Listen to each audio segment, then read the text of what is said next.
Сядач Анастасія, вучаніца 5 Е класа сярэдняй школы нумар 40 імя Віталія Ілліча Крамко у горада Гродно. Владимир Ліпскі. Маміно светлае імя. Жыў ды быў хлопчык мамкін. Такое прозвішча мела яго мама. Яна адна выхоўвала 3 дзетак, вучыла іх: жывіце сумленнымі ды мужнымі, каб людзі любілі вас. Калі пачалася вайна, Саша мамкін стаў партызанскім лётчыкам. Кожны рэйс цераз лінію фронта быў смяртэльна рызыкоўным.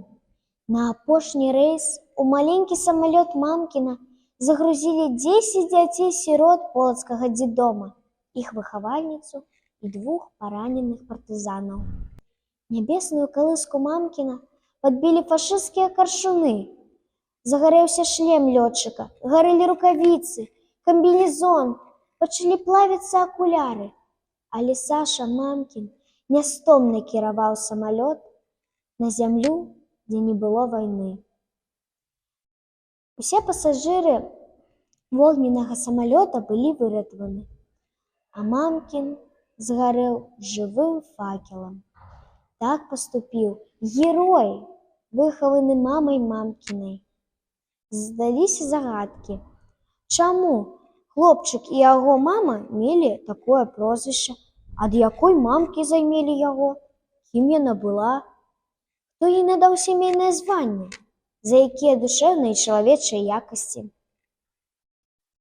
Вядома толькі то, што многія людзі носяць прозвішчы ад імёнаў жаночых, а ў іх з народзін як бы ўжо ўдыхнута чысціня, дабрыня, моц, пяшчота і ласка.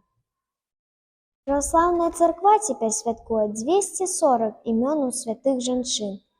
На іх прыкладзе жыцця і веры можна вучыцца жыць.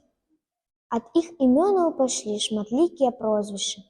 Ад святой Марыі ў беларускіх сем'ях жывуць спадчыннікі з прозвішчамі Марусевы, Марыеўскія, Манькавы, Манькоўскія.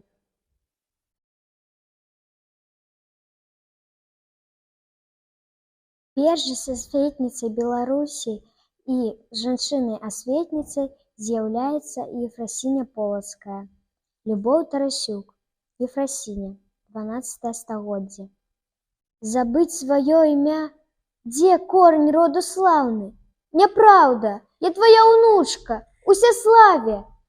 Ды годнасці маёй да веку не дакажуць, што найслаўнейшы той, хто мае тытул княжы. Чакаюць, бацька ў двор і мне пасагам стане. І кроку не ступіць за пышнымі сватамі, гандлюючы з сабой, з уласнай чэсцю згодна. Няўжо мне быць рабой для памнажэння роду? Жаніліся дасюль, ішлі далёка замуж. А справы іх каму? А дзе сягоння самі?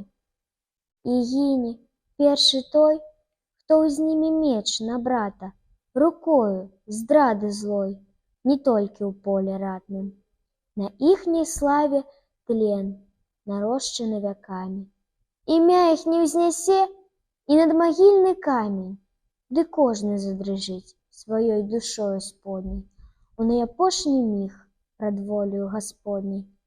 Для іх дзяцей сляпых, для іх нямых унукаў, што зведаюць нябыт і чорны дзень прынукі.